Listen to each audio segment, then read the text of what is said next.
Dzień dobry. Witamy Państwa bardzo serdecznie na spotkaniu inauguracyjnym. Good morning. Let's welcome you at the meeting for the week for anti-discrimination education. I am Małgorzata Jączek-Adamska and I coordinate this enterprise on behalf of anti-discriminative education. Let me welcome our guests. We have Gerard Ermischer with us. He's the head of the international NGOs at the European Council. Hello, Gerard. Nice to see you with us. Nice to have you with us. We also have a guest, Lidia Prokopowicz. She's a teacher of Polish language and a member of the Anti-Discrimination Education Society. We cooperate together at this very first in the history week for anti-discrimination education. Hello, Lidia. We also have Joanna Klus. Joanna is also a Polish language teacher, and she participates in our basic course organized under the project that we meet for. Hello, Joanna. Also, I would like to say that we have the whole group of interpreters into Polish Sign Language. The interpretation will be by Paweł Żurawski.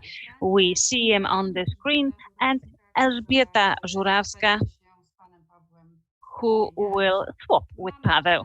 We also have Polish and English language interpreters Ewelina Hor and Andrzej Put. Hello, guys, and we're happy to have you with us. We want our events to be widely available.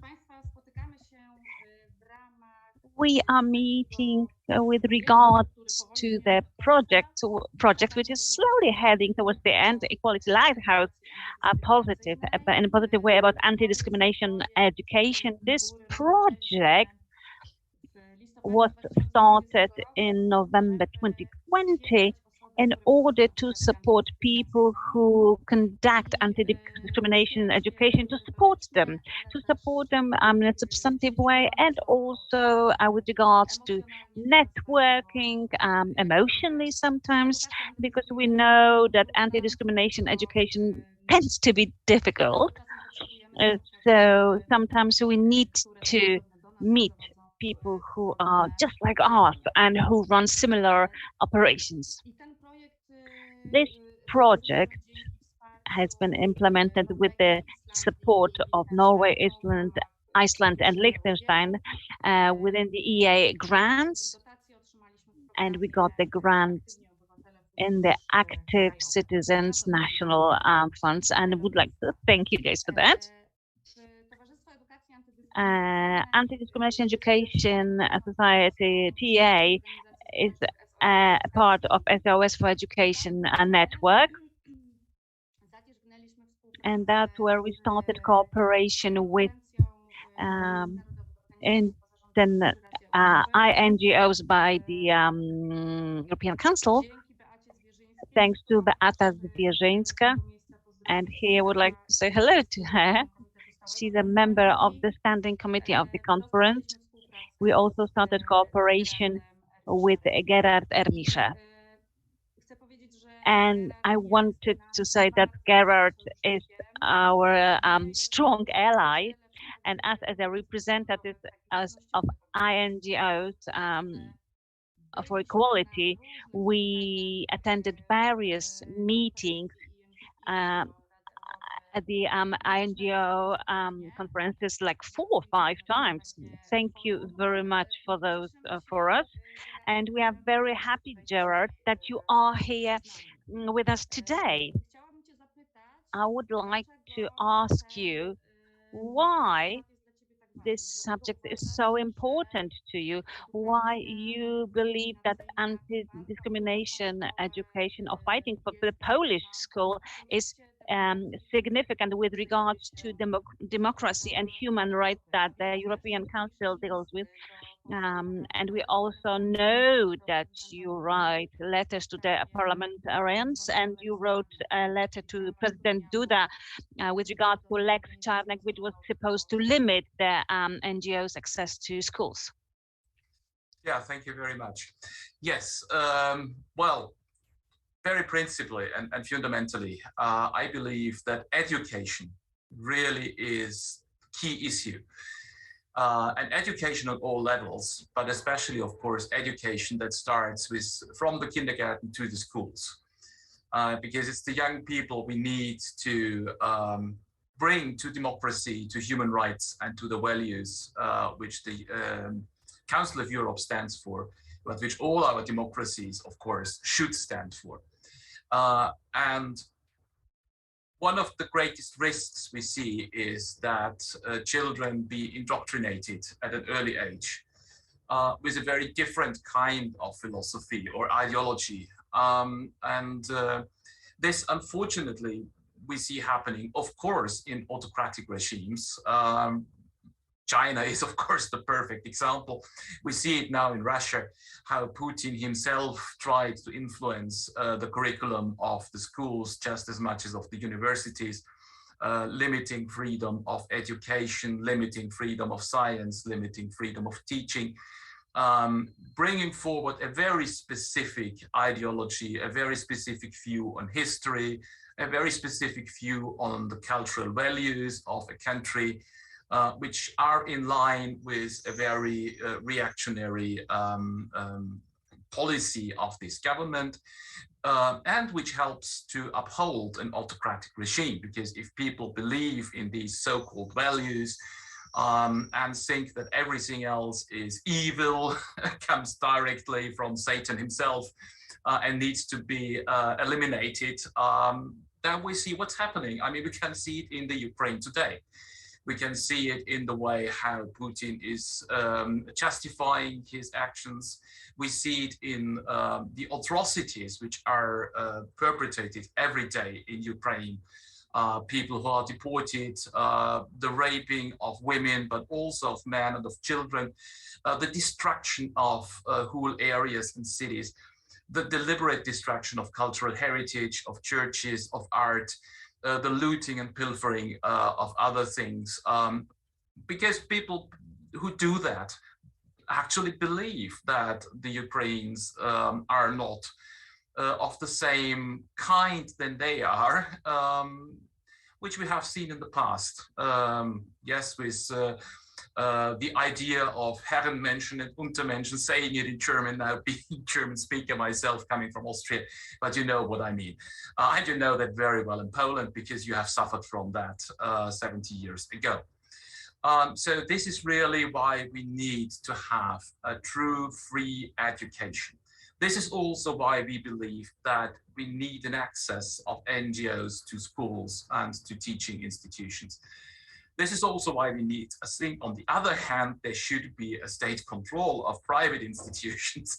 At least in the countries where I live and come from, we see that there may be private institutions who are very fundamentalistic, who have very curious, even ideologies, believing in conspirational theories and trying to teach that to the children. So there needs to be a balance. There needs to be a good balance of control and of freedom. And that good balance of control of freedom, of course, is based on laws. And these laws have to be good laws. They have to be reliable. We have to be able to see that the rule of law is bringing us to a good target, to a good goal. If the laws themselves are flawed, of course, then the rule of law doesn't help us at all.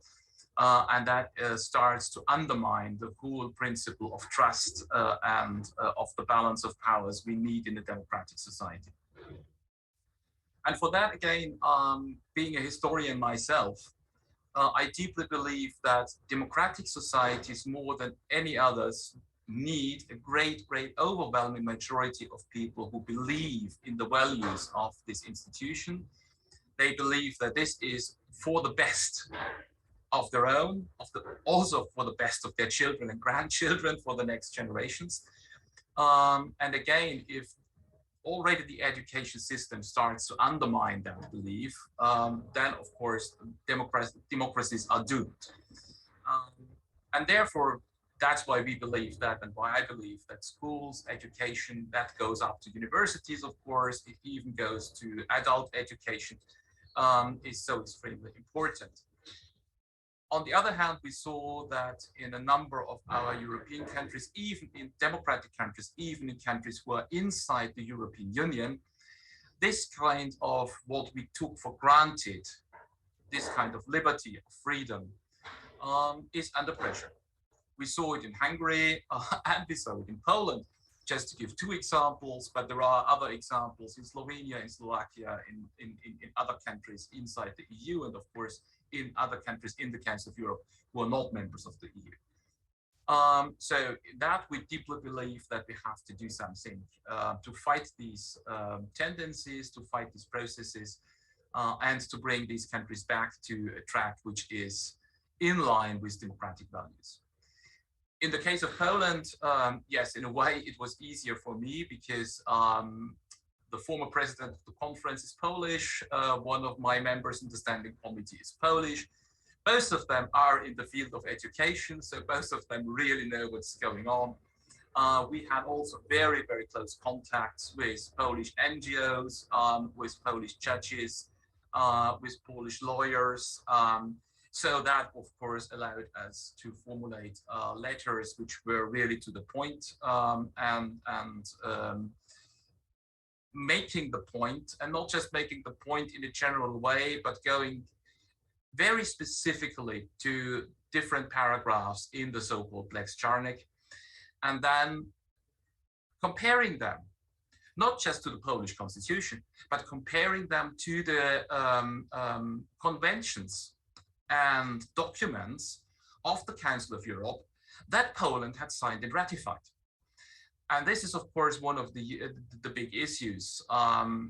International law is not just soft law, as it is very often interpreted. International law is legally binding. And once a country has made the decision to access to an international law, it has to uphold that international law. It has become part of its own national legislation. So this was very important to simply show how often, in how many points, this law was actually violating international law, which Poland had signed up to and made a commitment to uphold. So finally, as you know, the same with the majority which exists in the Sejm, decided to let the legislation pass. So we sent a second letter to the president, directly asking the president not to sign the law. This was then already in the early days of the war of Russia against the Ukraine. So one of the arguments we used in that letter was the huge number of Ukraine refugees coming to Poland, most of them mothers with their children. So a great number of the refugees which have reached Poland are actually children in an age where they need school education. And this is an incredibly, a task and a challenge for Poland, which is simply overwhelming. And in that area also, we are very, very grateful what Poland is doing, the Polish government, as much as the Polish civil society, but we also saw very clearly, even in countries where we had much less refugees coming and arriving from the Ukraine, that the governments, the administration, the state itself simply was overwhelmed with that task and was completely reliant on the aid and help of civil society, of organized civil society, of NGOs, of single citizens.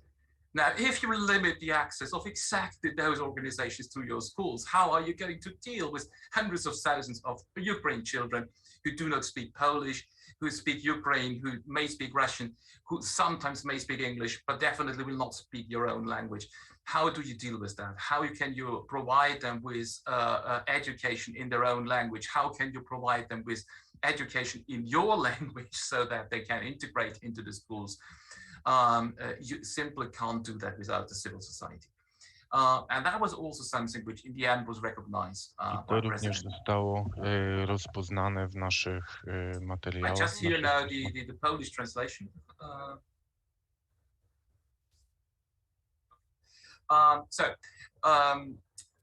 In that was an argument and was recognized by the president. And what we found extremely fascinating was that in the letter we got from the president after the decision not to sign the Lex Czarnek, was that the president said, in this very specific situation, in this situation of war at our borders, with all the refugees coming to Poland, with a case of emergency really for the Polish society, the Polish state, we do not want to further rip up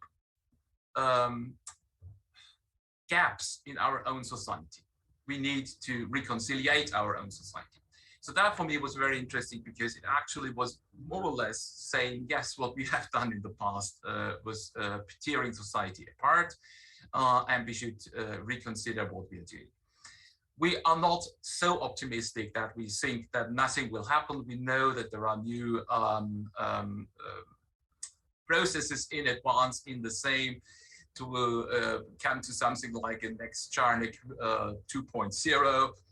We know that there are other laws which now have not been signed by the president, but which are dealing with different areas, not with education, all of them, but for example, of the judiciary, the freedom of the judiciary, the penalty courts against judges and things like that, which in a way mirror what is happening in the schools with different names, but with the same principles. We guess that we will have to continue to fight, but we are absolutely prepared to do that together with our Polish colleagues who are incredibly invigorated. And I believe also that the small success in a way we had with this Lex Czarnek, but which was in many ways unexpected and which we could not really hope for in the beginning. I mean, you always hope when you start such a campaign, but you know the chances you have. So that has also, I guess, invigorated Polish civil society. And I saw the reactions in Polish media, what was online, what was accessible for me. Of course, using DeepL Translator, which is really good for Polish into English, which allowed me to read those articles. And I saw really that there was something happening, something was moving and something was going on. And that, of course, for us as the Conference of INGOs was extremely invigorating itself, because to have that kind of influence, to be able to do something in the field, on the ground, which actually matters, which actually makes a difference for something like a high-level European umbrella organization in civil society, is really very special. And in that, I guess, both sides have had a win-win situation out of that. And are feeling now really obliged to continue and to win this battle, because it's also, as we know, it is a battle over the spirits, over the thoughts and of the children. And in that, it is a battle over the future of democracy. We either win it, and the next generation coming out of the schools will be invigorated by ideas of democracy, of rule of law, of human rights. They will fight for these ideals. They will try to build the country on these principles, or they will be indoctrinated with very nationalistic, old-fashioned reactionary ideas, which then are wrapped up into what is called cultural ideals, but really are backward ideas from the 19th century, not even from the 20th century. And that back role we see for more than 2 centuries really is something which we have to fight and stop if we want to have a modern society. And we also know that there are so many challenges now. I mean, it's not just the conflict we see in the Ukraine. It's also climate change. It's migration, and these things will not go away. They will not just stop. Because we are in a different crisis now, and because all our thoughts and our power is going into a specific direction, they're still there. They're still continuing. They're still challenging us, and they still need answers. And these answers, again, need to be balanced answers and good answers. And we see that you can use these things to advocate for a more autocratic solution. The Chinese are very good at doing that, far better than the Russians in the moment, because they are doing it in a more intelligent and a less openly rude and brutal way. But nevertheless, they're very successful in that. But we also see the consequences. I mean, if you look at how China reacted to the COVID crisis, the kind of lockdowns, how you lock in people, how you beat up everybody who doesn't comply, how you censor everything in the internet, every reaction of people who suffer from these measures. Do we really want that in our countries? Do we want that in Europe? I personally don't, and I guess that most of you don't either. So this is where we have to stand, and we stand always at the beginning, and that is in the education system. That's where it starts, and in a way, that's where it ends. That's my answer to your question. I mean, I took up a lot of time for that, but I hope that it was an answer which really explains our motivation and why we did it and why we continue to do it. Bardzo dziękuję. Wiemy, że jesteś bardzo zajętym Thank you very much. We know that you're very busy and that you will have to leave us soon, but I'd like to quote what happened on the media basically on the 12th of May, so 4 days ago, when Minister Czarnek, Education and Science, he said, I would be happy to have a situation where no NGO has access to school. School is a place of work of the teacher, and the organization can be there in the local cultural center. So we assume that somewhere there, between the line or in invisible ilk, there is it's all about equality NGO, because everyone who's working here on the discrimination equality, we are all convinced that Christian, Catholic, rightist and Catholic Church organization and the Catholic Church itself, which is the third sector actually, they will still have access to schools. So I would say that the good news is that here various studies show that the more Minister Czarnek and the whole peace and justice push, the more they push and the more they try to indoctrinate our youth, the more levitating, the more leftist views are there among them. It's not that it's all met with very friendly reception. We don't know what's going on inside the relationship between the Czarnek and the President Duda, President Duda vetoed, yes, the idea of Minister Czarnek, and we don't know where this will go on. But as you, just like you, we are full of fears, and we are prepared for a long fight and long-standing advocacy for anti-discrimination education. I don't know if you have time to comment upon this in a way. Yeah, I would love to. I would love to, because I think this is one of the key issues, and it is also something which I reiterate every time I have to talk with representatives of countries who do not want to implement the Istanbul Convention. And we always hear an argument from these countries that it's not about the Istanbul Convention, it is not about combating violence against women, it's not about equality between women and men. It is actually that there is something in the convention which also is about gender and LGBTIQ people, And that's what they do not want.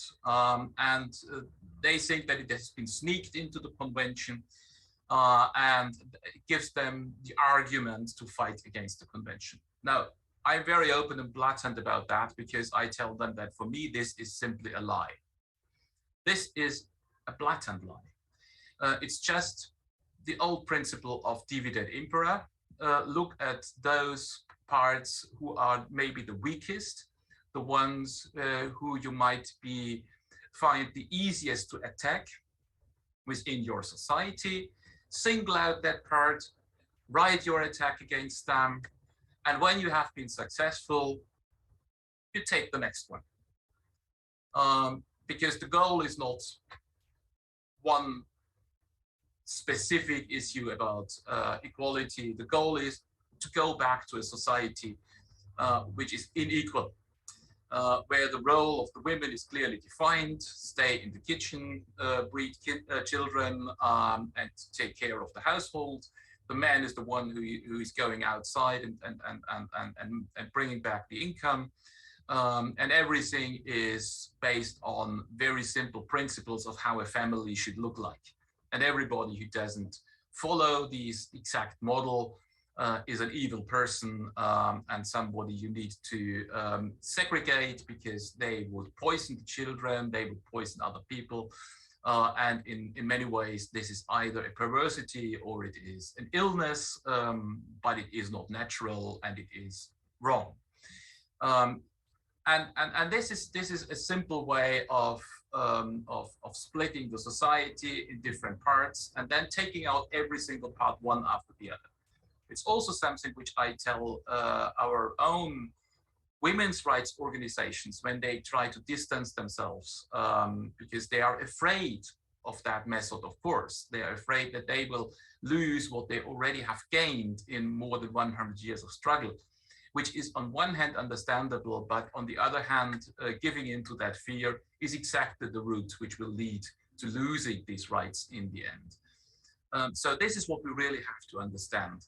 They use that kind of discriminatory approach because they know that in doing that, they can split the society into parts, and then they take out every single part. And after the Nazi regime in Germany, there was one very, very famous quote of one of the survivors of the Holocaust, who came up with saying, well, first they came to arrest the communists, and I didn't bother because I wasn't a communist. And then they came to arrest the socialists. I didn't bother because I was the socialist.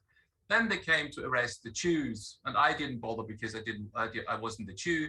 Then they came to arrest the gypsies, and I didn't bother because I wasn't a gypsy. So then they came and arrested the gay people, and I would bother because I was not gay.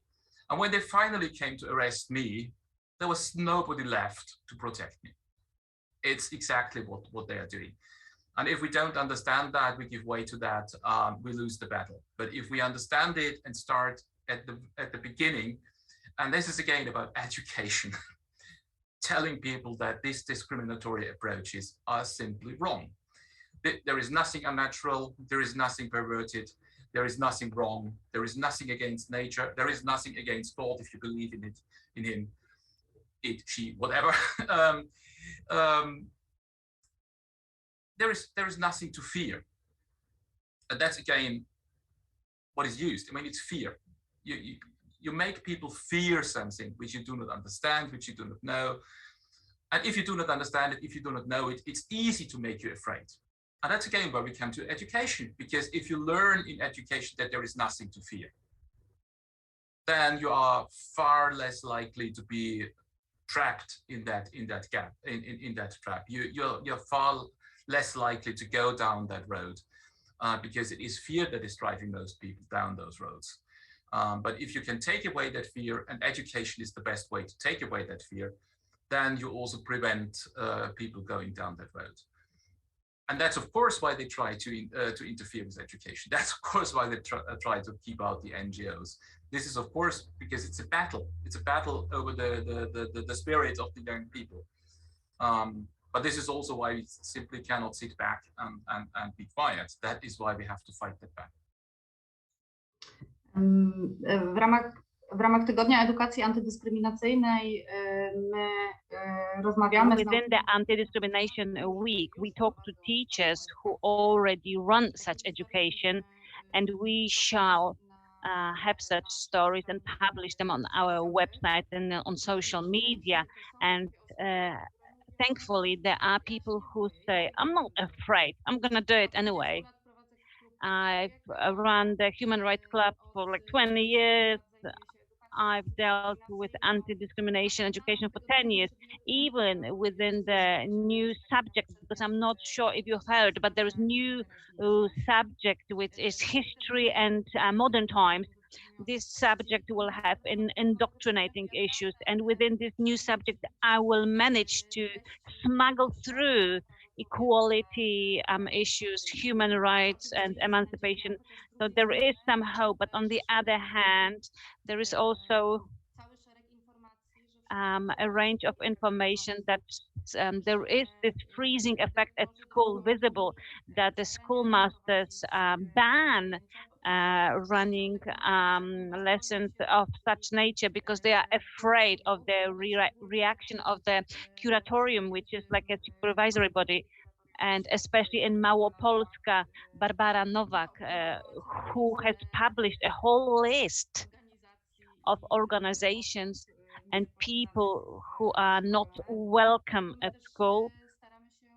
So we try to show within our action of this anti-discrimination week, we try to show all sorts of operations which can be a form of such education, that sometimes it's enough just to lead by example, be a role model, just it's enough to react when we hear kids calling each other names.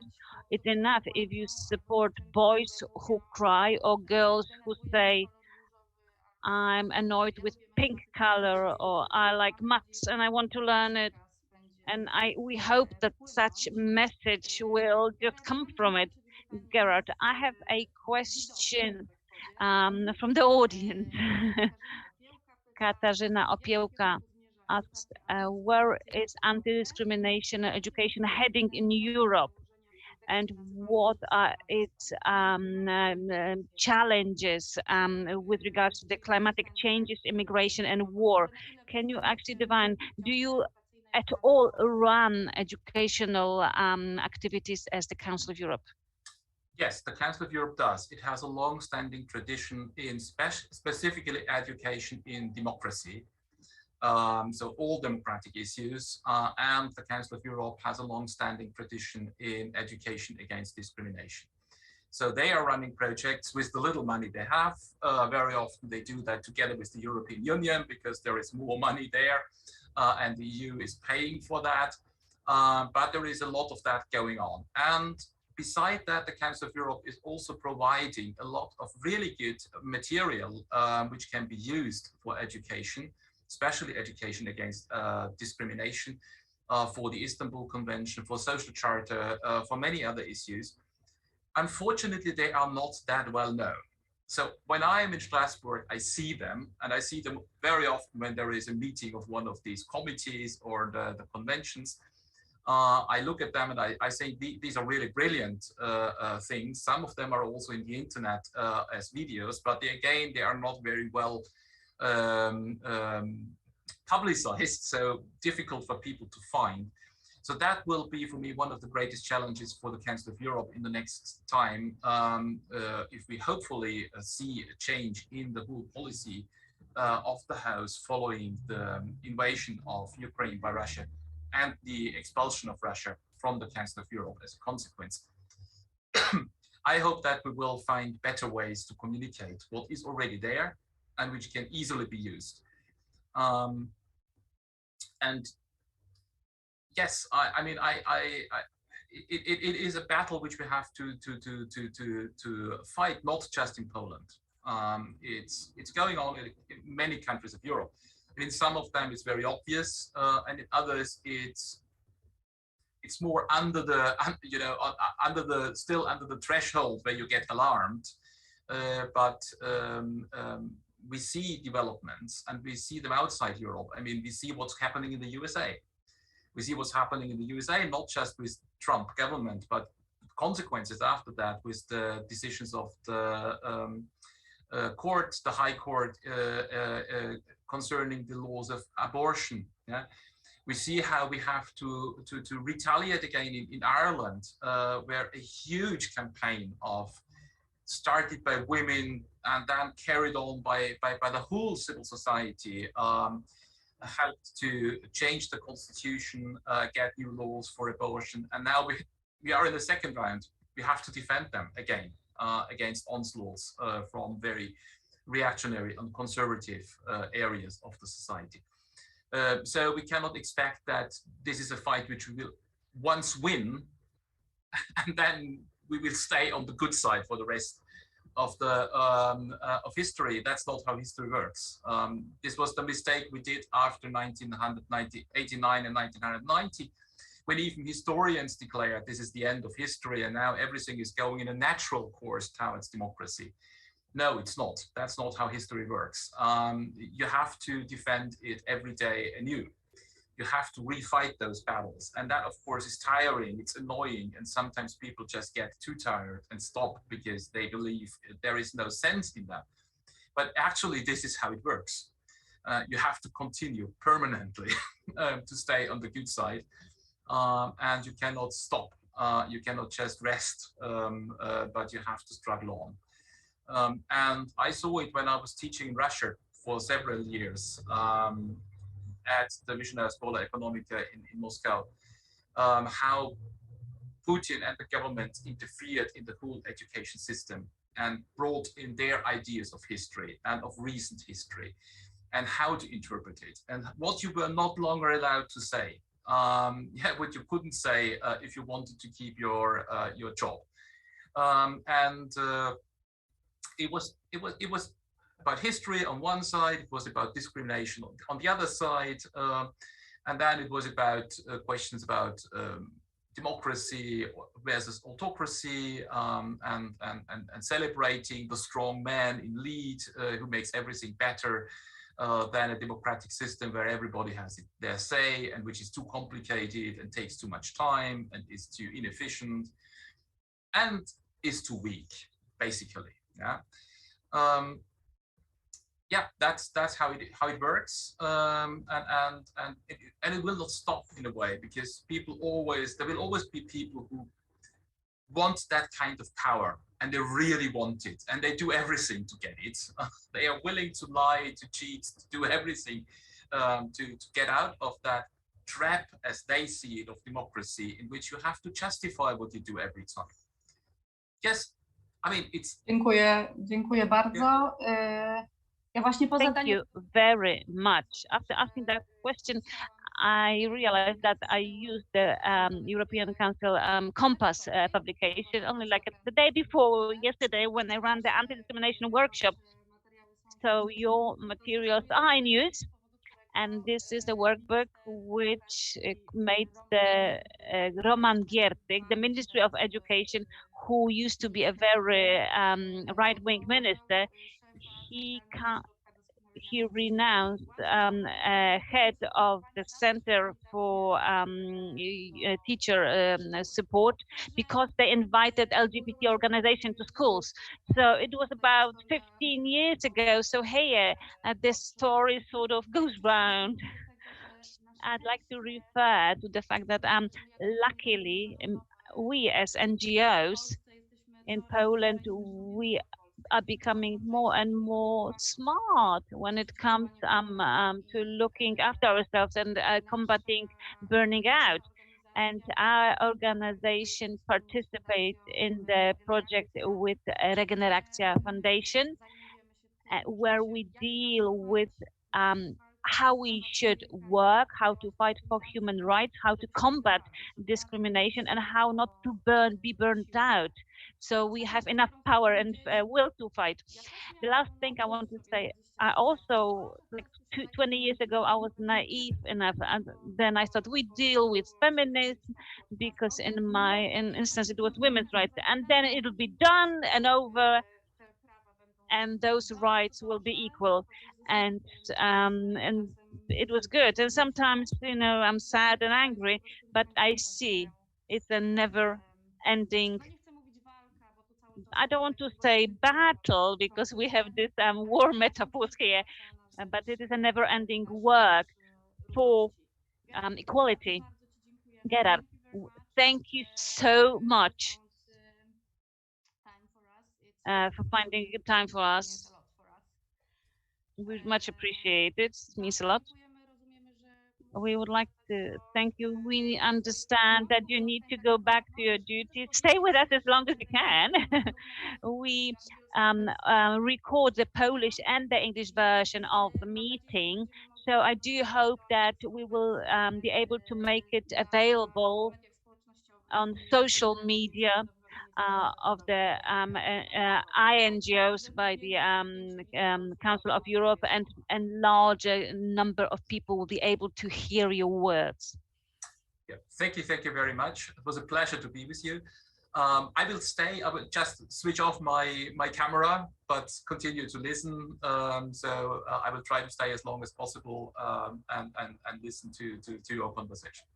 Thank you very much. Thank you. Dobrze, proszę Państwa, to przechodzimy teraz. Thank you. Then we'll go to the operations with regard to the Polish area. Now I'm going to invite Lidia Prokopowicz and Joanna Klus, who are our guests. Lidia, I'd like to start with you. Excuse me. What is it to you that anti-discrimination education is skills for our times? Because that's what our meeting is titled. This is one of the main mottos for the Anti-Discrimination Week.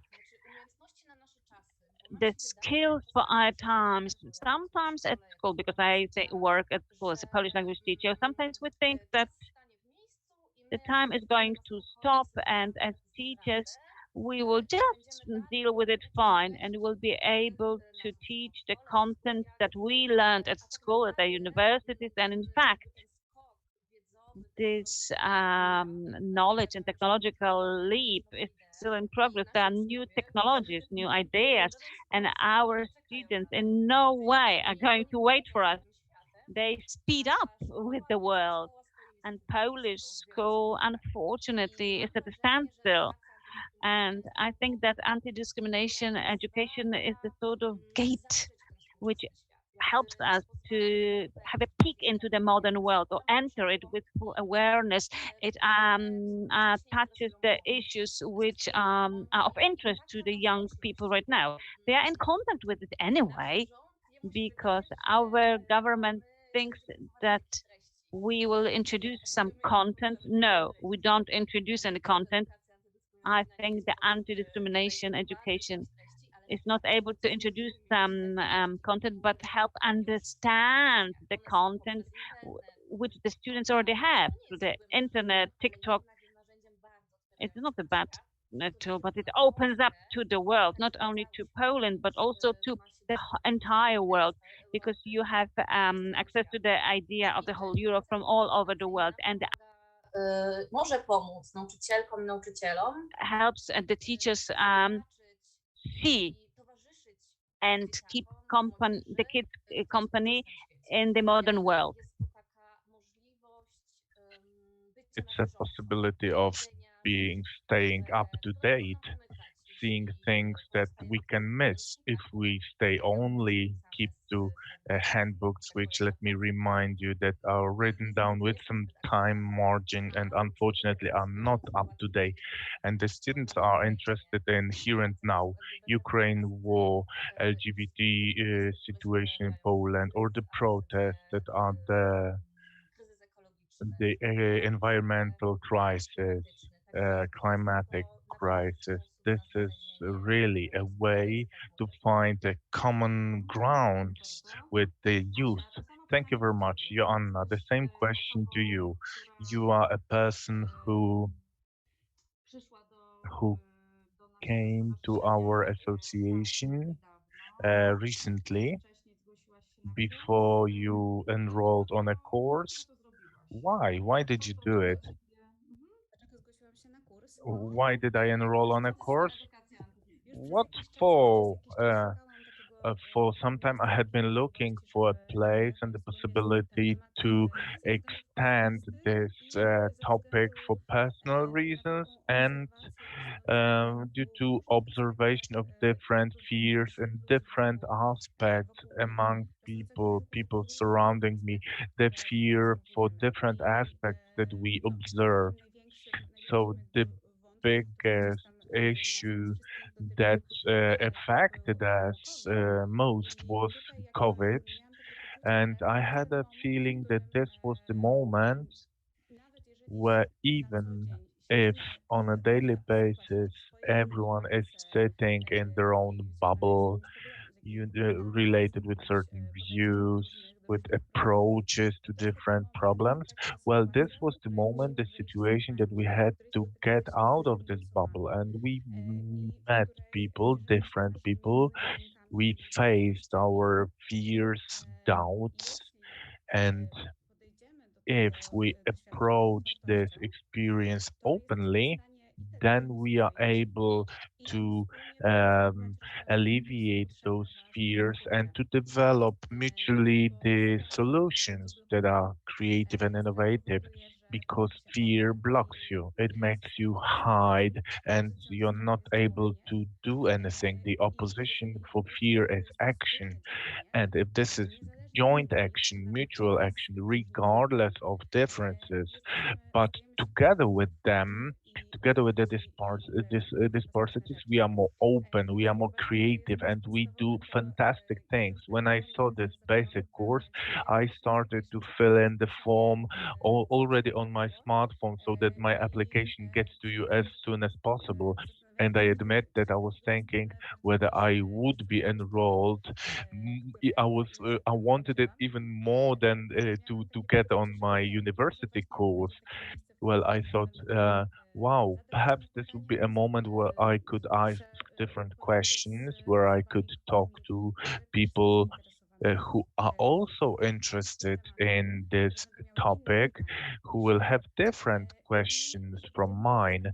And this would be a space, a safe space that will give us power, strength in this changeable and often scary world, and that this will be something very positive. Uh, Yes, it was a bit tricky because I said I would ask the same question, but I asked the next one. Sorry. So you referred to our times, to the pandemic, but now I would like to continue about the course. You said you had different hopes. The question is whether those hopes were fulfilled. You are about to finish. We are waiting for different persons to do some final dissemination classes. How are you after the course? What about the group? Well, considering that this was an amazing time, that I had a feeling that I didn't have enough of this because the persons I could meet turned out to be just great, and the lecturers running the classes and all the persons from our group. Well, this was the time that, despite being tired at the end of the day of training, there were more and more questions, and those different topics were very valid.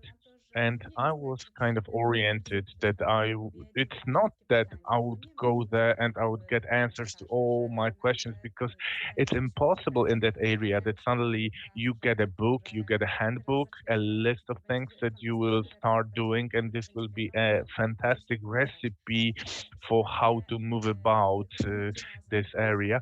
But looking for those answers together with great people who are also oriented on talking, sharing their experiences, ideas. This is incredibly supportive.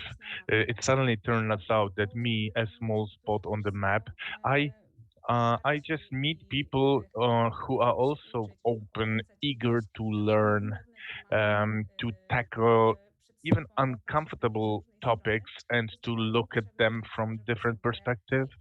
This is a very necessary time, which is sometimes hard to find in in your private life, because we do different things professionally. We are just in between different things and matters.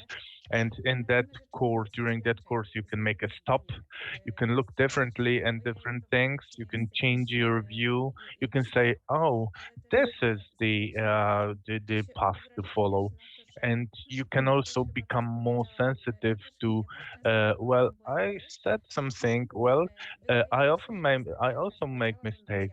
It seems that I am, but uh, during the talks, well, I'm not the way I project myself, and a lot of things like that came up during this course inside of me, and my impression that it's incredibly building up, inspiring, that you can share, that you can finish your sentence completely, that people are interested in their opinions, even if an exercise is difficult because someone is fears the public speeches. But we do it together because this motivation is so huge. So being together, and this is great. This is the wealth, the abundance that is in there with me, that this gave me an amazing feeling that we are together in it and we want to do good things.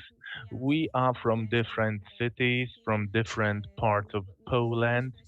We haven't met live personally, but even though this affinity, this bond is there inside between us, and it's really motivating.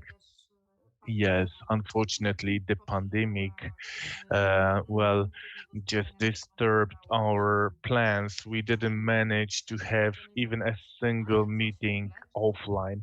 But well, in the future, we'll see. I'd like to ask you whether you are still in touch, and I'd like to share that I've got an email. I think it was you who wrote it personally. We need to continue. What to do? We can pay for that. We want more. Yes, we have our Facebook group, and for our whole group, course group, yes, I had a feeling that with each subsequent training that we have under this course, there's a fear that it will finish. And there are so many topics to discuss. There are so many things that I would like to practice together, to solve together. So many threads that we haven't managed to tackle. And, those meetings together, group meetings with amazing lecturer who's into it very much.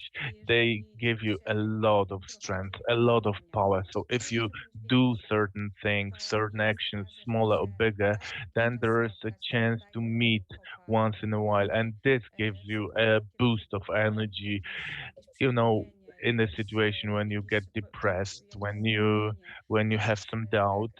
So yes, the need to carry on to meet, to continue to learn. This need is huge in us, and in our group, a vast majority, if not all of us, are really eager to continue. Thank you very much. You are to run the dissemination classes in different cities. I know that you have already done such classes in the Krakow Physical Education University, in which there were classes concerning the language of hatred. I would like to greet now all the persons from the basic and from the advanced course. We have a big group also there. Lydia, I would like to ask you now. You have some more experience in running different classes. I'd like to ask you how you do it in school, how you implement anti-discrimination education in school. Are these special classes or do you do it some differently? We are interested in it.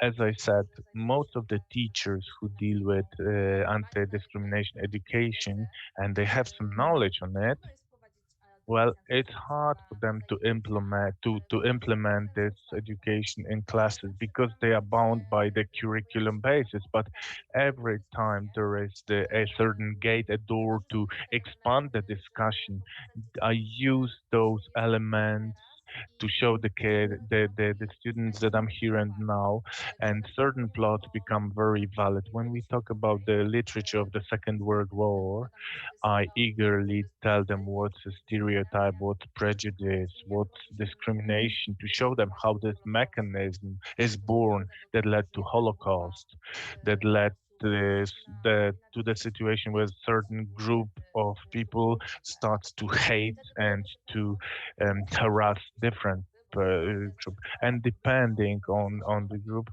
I often wait for the students to start it, but very often there are contemporary, there are modern issues, and we talk about contemporary issues. Now we have this anti-discrimination education, and the fact that I have this knowledge, that I'm completed these courses, and this all lets me helps me talk to the young people and helps me not to be afraid of those topics because I teach the primary school, and some people think that primary school students are just little kids up to 12, and we forget that it's also now a middle school also. So those discussions are there with teenagers who are 14 or 15, and they really need such conversations, such discussions. They need to talk and to know the opinion of the teacher, but they need to express their opinion. They are at a stage where they are growing mature, adolescent, and this is very important to them. Such elements of EA education very often appear in the school corridors. The moment I hear some unpleasant command or phrase, or someone just approaches me and starts a talk, I very often have an impression that this AE education background helps me to cope with such situations. There is no just one way of responding, reacting to certain situations. So I choose one of the methods, one of the ways, and this is present all the time in the attitudes, in what I say, how I say it. So honestly, I can't imagine at this stage to give up on it. This is a part of me. This is me. And the kids know that, the students know that we really respect our different opinions. I respect theirs, they respect mine. They know that I have my own opinion, and sometimes they know what to start a conversation, a talk about. But sometimes they know they they show this difference to show how I will respond. But I always respond positively because diversity is excellent. Thank you so much. We have here a repeating phrase in the interviews which we run with teachers. This is coherence of their attitude or values and what we actually declare. Here is the human rights, equality, anti-discrimination. Can you address that and what results it brings in the everyday life? For me, being authentic is important. I did not present the whole thing, so I don't show my wall, but I want to show the room where I taught for 2 years during the remote teaching and learning. It's important for me. I tried to run those workshops in my area, not hide anything, so they see it and they're not ashamed of their own room, their own space. And this space is specific. It says a lot about me when I start talking to students. Oh, you play the guitar, and you know how you doing. You know they can see the guitar in the and back. On the right, I have pictures which I won at a special auction for one of our students. They are in pictures by my students, and so that's the part of being authentic. So where my students hear from me that this is my opinion, and that's what I think and how I think. This is how I imagine the world, and that's how I act. So they know this is like a matryoshka. They know I'm authentic because in many other moments I was authentic too. So this is not just a situation which I learned at some course. I don't believe it, but I say it because I think so, that I should say that. They know that what I say comes out from my heart, and most of the things I do uh, just flow from my heart, from my beliefs, from the wish to be a good person. Because in the anti-discrimination education, it is important to be sensitive to another human, to see the this diversity and respect that. And that stems from my nature. When I go into school and the system, which is conditioned by the government and the artificial authority, I didn't really function well in the system. So I thought I needed to create my own relationship with students on my own and their principles so we can just function in it. So our lessons are rather warm, and I always try to have a good atmosphere. And when I sadly say, oh dear, I don't like this behavior, I don't really accept the behavior, not the person, but the behavior, they know that this sadness and worries flows from me. It's not an artificial way of saying because that's supposed to be done this and that way. No, it's because I feel it. So I am pleased that I can put it all together, that my operations are really close to what kind of a person I am. And they also help me develop because by nature I am a dominating person, a personality, and I tend to enjoy power and discrimination. Anti-discrimination education taught me it is not the way, and it was a long process. And I learned to step off that pedestal and stay at the level of my students and my colleagues. Thank you very much, ladies and gentlemen. We would ask you to ask questions, and this is a question to the three of us. So I think the three of us can try and answer it. If should you have any comments, then feel free. Joanna Kunejko asked, what can we do with anti-discrimination education for young people outside of school? Is it possible? Does it make sense? And she asks whether anti-discrimination education at school is superior to the non-school operations. What do you think about that? It's happened to me that they run some workshops for kids outside of school with due to other projects. And the advantage is, and I think that anti-discrimination education should be conducted, it should be run with people who really want to be there. At school, it would be cool if there was like a group or a potential of meetings where students can go and spend time together and they want it. When it happens at some lessons, when I introduce elements for the students to be more integrated. So when I think of the lectures I participated in, and there is this method, you can step out from the circle. You don't have to participate in it. You can deal with your own things, sit at the desk, read a book. This is not obligatory. So the fact that the operations are not obligatory, so this is the moment when some students initially they step away, but it doesn't happen often, but it happened that they were curious and they listened to our discussion and then they would get back. So it usually gets a great effect because it is voluntary and it's amazing. Sometimes students were tired. I just needed a space for themselves.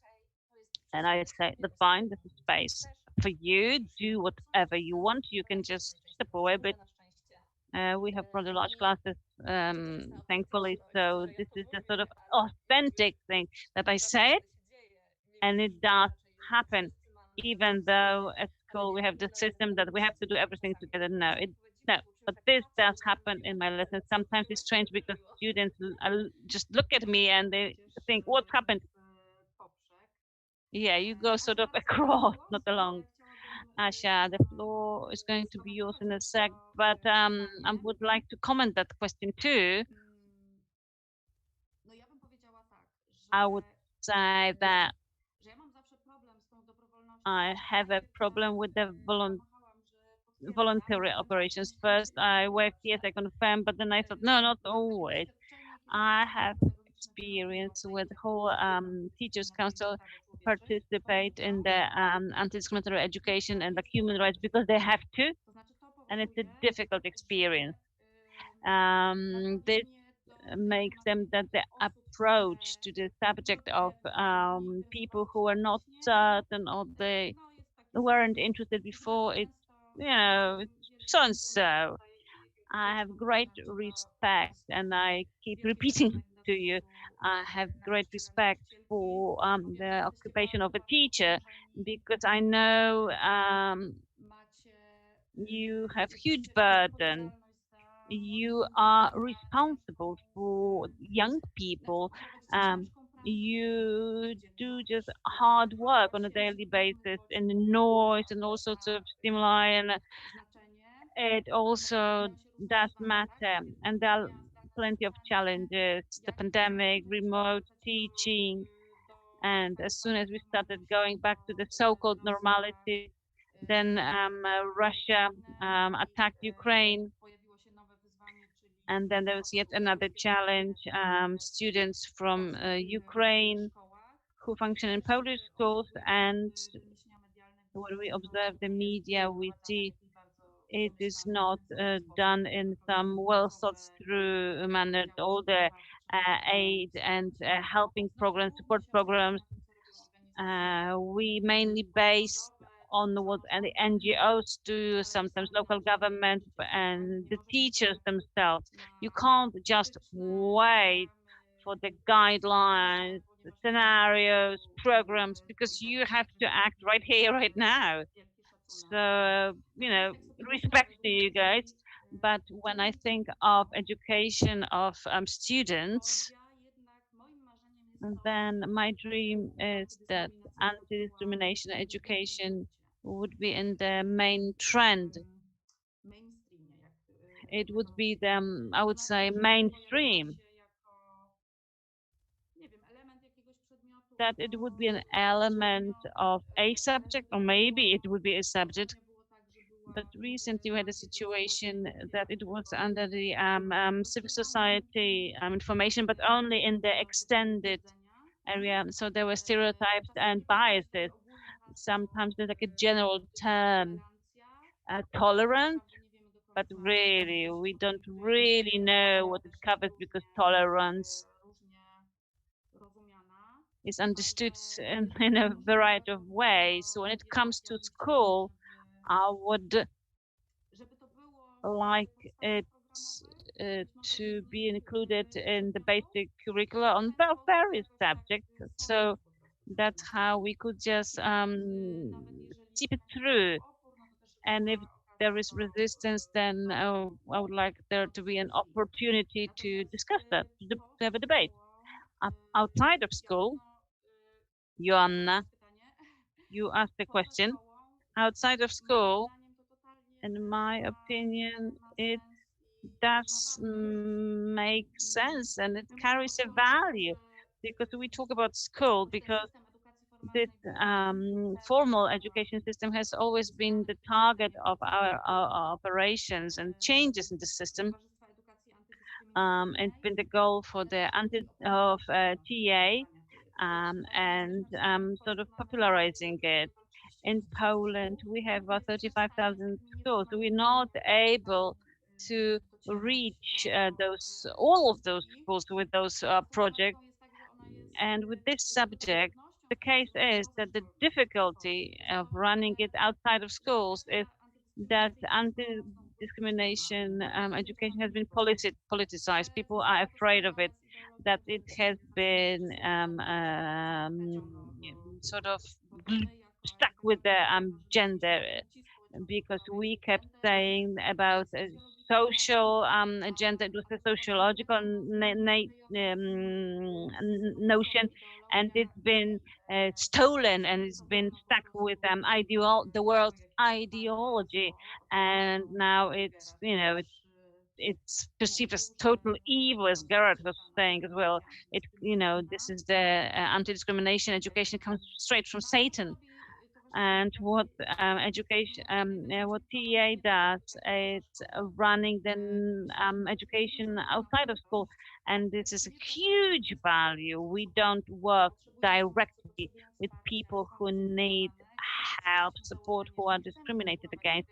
We decided that we don't want to compete with the organizations which already operate and support various groups. We want to prepare educators and who would be multipliers, people who would promote this subject, who will spread it further. And what we do during our courses or weekend workshops, which I conducted for emancipation at the Adam Mickiewicz University in Poznań, where lots of people study at the pedagogy courses. So how they can just carry it and implement it in small steps and run small operations. So I wouldn't just try to give it like grades of value. So that's my answer. But Asia, I wanted to ask you, because you are the course, you don't work at school, you work in various NGOs. How do you perceive your potential of running this anti-discrimination policy? To me, education in itself is very important on a broad scale. And I love this subject, and I worked at school for 3 years, and now I am involved in NGOs which deal with education. And for me, education in a broad scope is a way which gives us a sense of inner freedom and openness. And here we also have anti-discrimination education, and hence I'm happy that I can in some way think about it in my daily work and want to include it, so I could think about the language because I write a lot and very often my work involves that idea with communication, writing, and this is very important for me that when I create such communication, I can create it in the most inclusive way. And I always, all the time, I catch myself, well, I haven't thought about it. And there's something to consider, there's something to be formulated better. So this is one thing. And another thing is that um, as part of my everyday professional work, I still need it. It's not enough for me. So I was dreaming about joining the TdEA, and despite there's not much time after work, well, I wanted to make my contribution in the work of TdEA, or to establish contacts with cultural centers, for example. I recently found out that they are very open to such actions, and they are open to different um, you know, the different workshops where you can run education, EA education, for the workshops for different people at different ages, and people are interested in such issues. They are not the first group that they come when you think about come to your mind when you think anti-discrimination education. So I can see that there is the space for voluntary work, but on the other hand, without this additional action, I have a feeling that something's missing, that I need something. I want to do it. So this world of education is more complete than.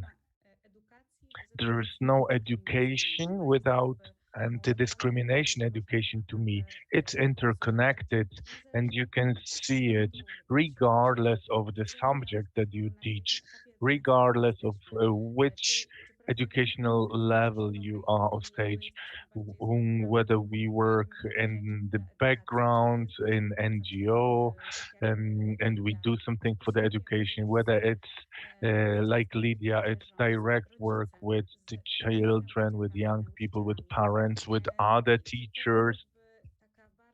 And this is a very holistic thing, which is necessary.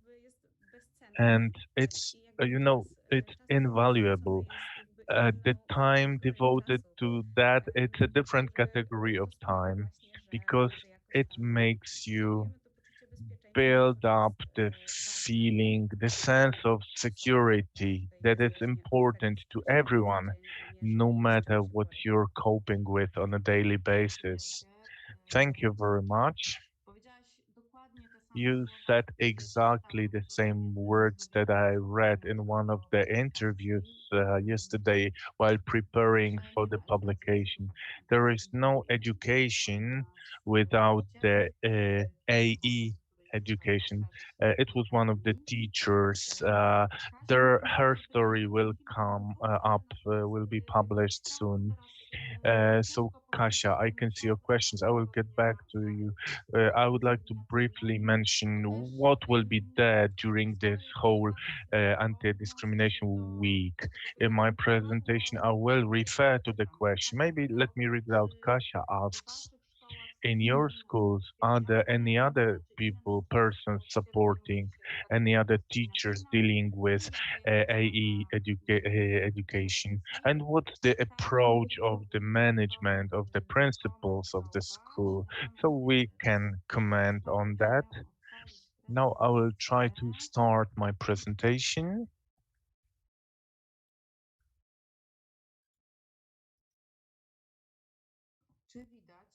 Can you see it?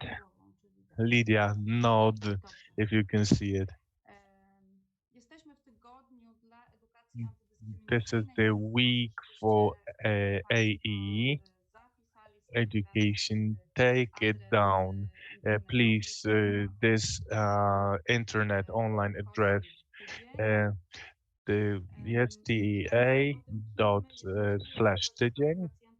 Who are we as the Anti-Discrimination Education Association? We are a non-profit NGO established in 2009, if I remember correctly, by 19 persons. I had the pleasure to be a founding member, and right now we associate experts dealing with anti-discrimination education, and now it's over 60 persons from Poland, and several of them are on immigration. What we do is we train teachers and educators in AE. We develop specialist publications and materials. All this you can find on our website, both on the website of the Week for Anti-Discrimination Education, where we selected some publications that may come in handy, particularly during such education actions. But we happen to had 3 times the studies about the presence or basically absence of such education in schools in Poland. We published 3 reports from those studies. They are also available in our library. And the issue that we are developing now is consulting, advising to business and school partners how to implement systemic solutions concerning equality and diversity. This will also be covered during the Anti-Discrimination Week. This week is a campaign that we run under the project The Lighthouse of Equality, positively about the AE, which I am pleased to coordinate since the November 2020. And as you can see, we are about to finish. On the 15th of September 2022, we closed the project.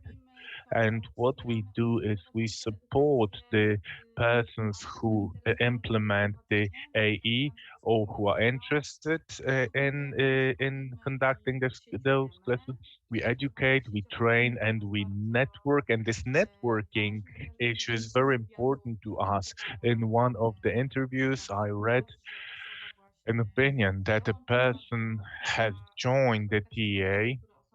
It happens so that some of the interviewees are our members. So the person joined TdEA because the person needed to find the bubble of persons with the same or similar views. We've already covered the basic and pre-intermediate course in AE. We have a course and workshops for young people, the Academy of Peer Alliance. So the stickers, we had online workshops, so we had the sticker arts that you can find, invented by the young people from Zabrze. You can find those stickers on our website. But those of you who are with us for a longer time, you know that every 2 or 3 weeks we run the online workshops and webinars concerning equality, anti-discrimination, diversity, and most of them are published on our YouTube channel, and I wrote the coming ones here. The 24th of May, we are going to talking about health and safety of the anti-discrimination trainer. This will be run by Natalia Sereta from Regeneration, a co-founder of TdEA. On the 7th of June, we will meet Katarzyna Bieżanowski running the Pełnoprawna initiative, and we will talk about how to increase the availability of AE education run online. So you can see we do what we can, translating into the Polish sign language. Also, we're preparing the we also draw attention that the content appears on the white background so that we don't have too many colors, because this may be difficult for persons in the spectrum of autism. We have a number of contents in the social media.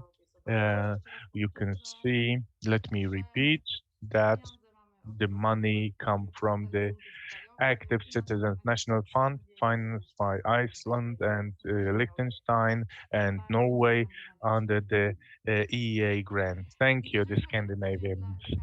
So about this EEA week that is started today, the objective of this campaign, which is the first week in the history, and this was invented by us.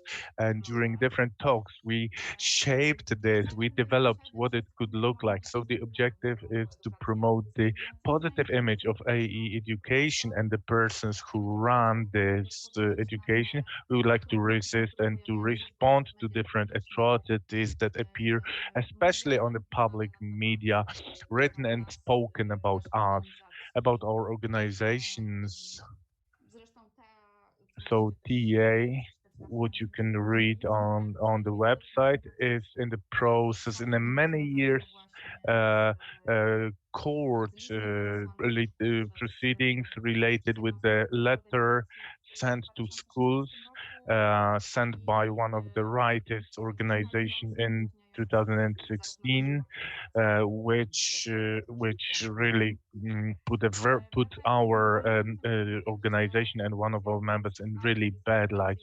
So we want to show that this education, this AE education, can be light and easy.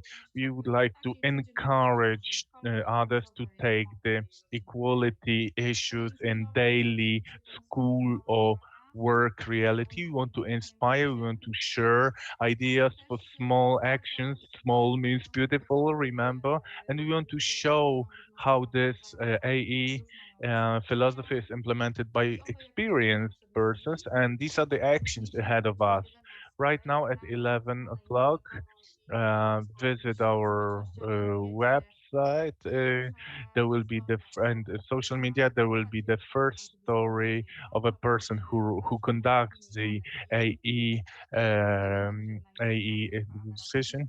Anna Ratownica, that's her who will tell us about how and why she conducts trainings on inclusive language.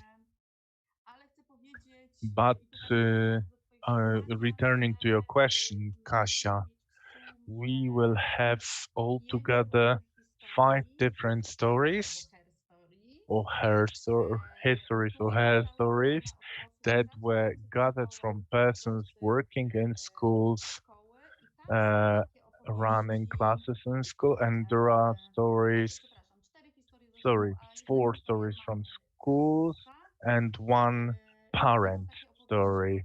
And this will be the stories of how the school works, how it supports, what they do, what the management does, what the tutors, class tutors, teachers do about the AE, and how this coalition can be built inside school.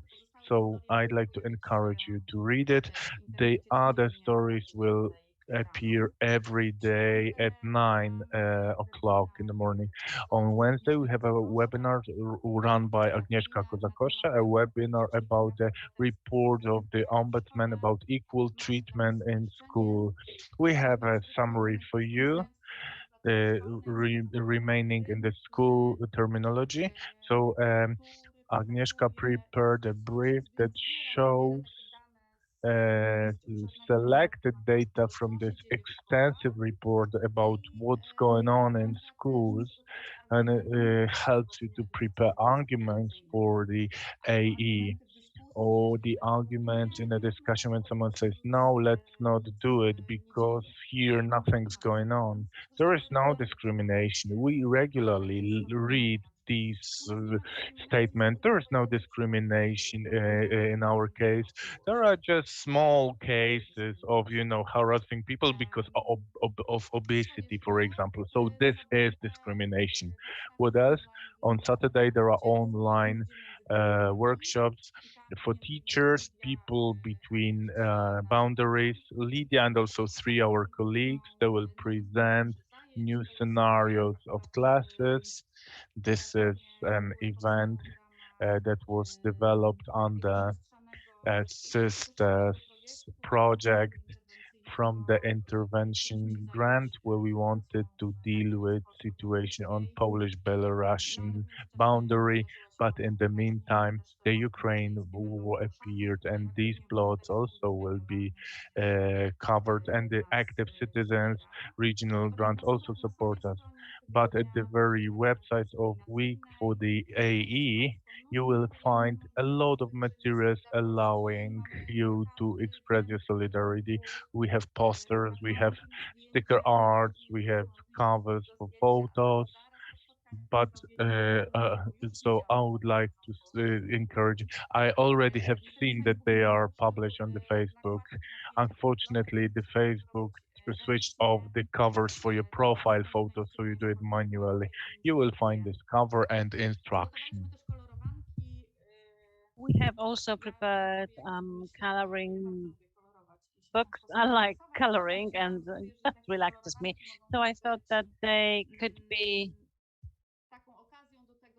an opportunity to talk to kids about some anti-discrimination subjects, and at the same time just color our logo or letters. So we think you'll find it useful. And if you use any of those materials, then please send us pictures or some info. We'll just show that. And on Facebook, there is an advert, anti-discrimination operations at school and in daily life ideas, and also educational material for TA, where we have a ready scenario comic and like a postcard, which can be the subject for organizing your lesson on. We're also visible in the media. All sort of all radio stations on the left side are interested in our project. So on Saturday, there's been program, your problem, my case, my issue. It is by Anna Gmiterek-Zabłocka, and it will be in the podcast of Talk FM radio. I have here the date of the issue, the time and the date, so you can find it. And we'll also publish on our website. Today, we will be on the Nowy Świat radio. Today at 3:20, I will talk to Jan Niebudek. It'll be his program, w środku dnia, in the middle of the day. I heard that we were in the Radio 357 and Talk FM radio information issues. And today we also make a recording for Christian Hanke's dadding project and Radio 357. And Christian said that I have so many questions if I would do it, then, it'd be impossible. But then he went like, oh, all right, let's do it. So I see it did work. It cut the hook, which is of great joy to us. TA, we hope to start the project Equality Lighthouse 2020. Now we're waiting for substantive assessment of our application for subsidy, and we will continue the things that have worked, educational operations for adults. It was a little bit more difficult with the young people, with adolescents. So we learned a lot by conducting meetings for adolescents. Lydia practices TikTok. So maybe we'll get to the young people through this channel. We want to enter the week for anti-discrimination education. We want to have it in the calendar of human rights, so it could be an annual spring celebration. We plan to cooperate with universities. Maybe we'll have a postgraduate studies for anti-discrimination and policy, but it also depends on external funding. So we're waiting. We want to participate in the work within SOS for education. This is the social organizations. They also activated our free school with the red mathematical instrument. We try to make our cooperation with INGO at the Council of Europe. So also entered lots of operations that we have had ideas about. When I think about the campaign and what we wrote in the application for the subsidies, so you find it incredible. And this idea has quite, large. It's grown. Thank you very much, guys. Please, feel free to visit the website for the project.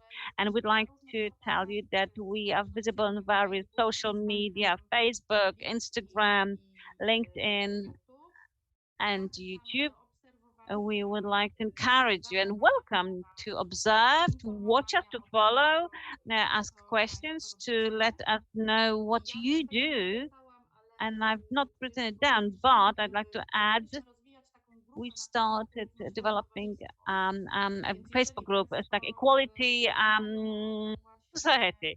So if you want to tell us what you do and find all sorts of equality publications, because we don't publish everything on our media, on our sites. If it comes from other organizations, so that would be a space where we could swap and share. This is at the crawling stage, but feel free to do so. It is in Polish, Równościowe Towarzystwo.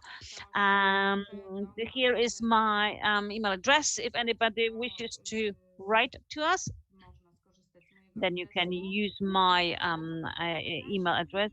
So I get back to Kaśka's question very briefly because we need to finish. So this would be to you, Lydia. Are there any people who support you? Work in a small school, let me disclose.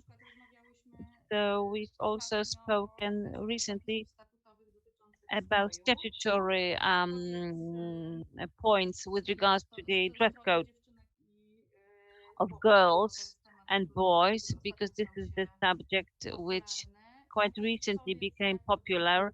So tell me, do you have any support?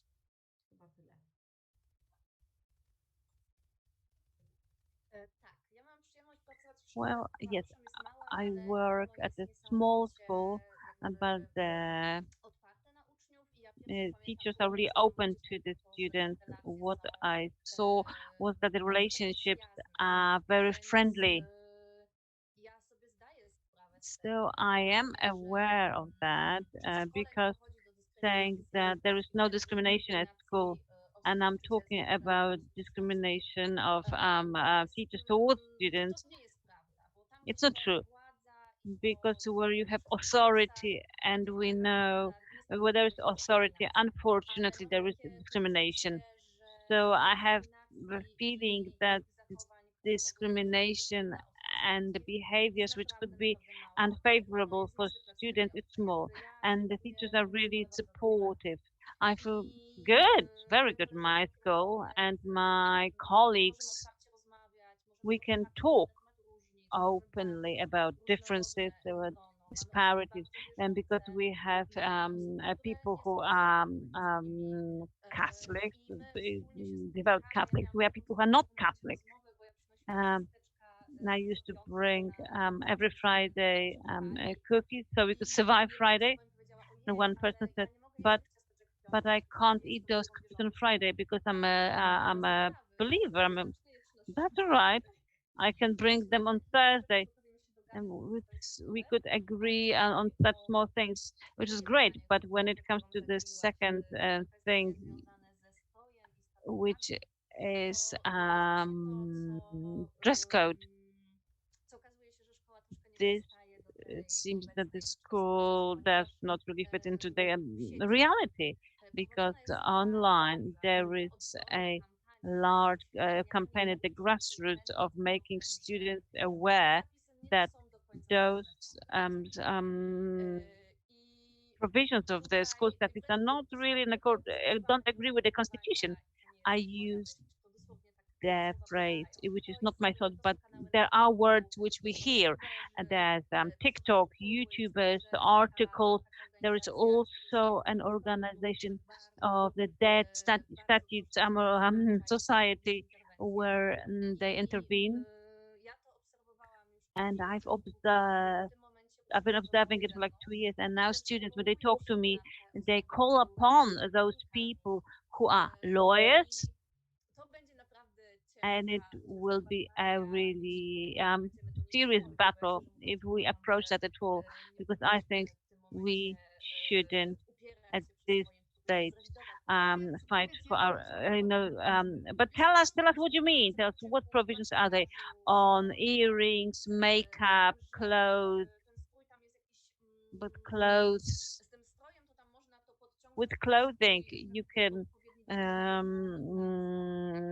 have it in the group that is clothes suitable for work or offices, but when they dye their hair and they show who they are, especially at secondary school. I'm not talking about just my school, but all schools in Poland, but in secondary school, there's a lot of pressure that the regulations, the bylaws should be changed. I know this is a huge problem. We'll have to face that. And here we will have a test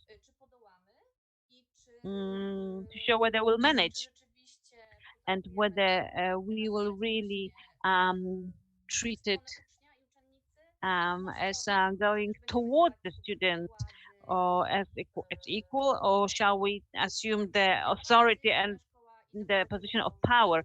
And I believe that my school is going to handle it, because we've dealt with, other difficult things. So I do hope that our students will be pleased. The debate is ongoing. I'm just letting you know that it's worth thinking and considering before your students come and approach you with their knowledge, really, which is a very interesting subject. Thank you for asking. Thank you. Lydia Makowska wrote, thank you very much for this question. I'm really interested in school practice. Lydia, thank you for being with us. I know that Lydia is also an educator. She worked with teachers with regards to human rights, and hopefully you'll find us useful, and the other way around. Now we're heading towards the end. Thank you very much for this meeting. I see that Gerard is probably listens to us. I would like to thank our special guest, Gerard Ermischer, Lidia Prokopowicz, and Joanna Klus, who received our invitation and accepted them. I would like to once again, I would like to thank the interpreters Ewelina Por and Andrzej Put, and I need to focus, Elżbieta Żurawska and Paweł Żurawski. And I'd like to say that there are people who are in the backstage, and I believe that people from the backstage who made it happen, that we see each other at the right moments. Thank you guys very much for being here, Dominika Pyzowska and Tadeusz Serafin. Thank you guys for accepting the invitation to cooperate and for helping us out. As I have said, the recording in Polish and in English will be on the internet, and we will notify, we'll keep you posted. Stay with us for the whole week, and then until the end of the world, and one day longer, as we say in Poland. Thank you very much and see you again. Thank you. Dzięki.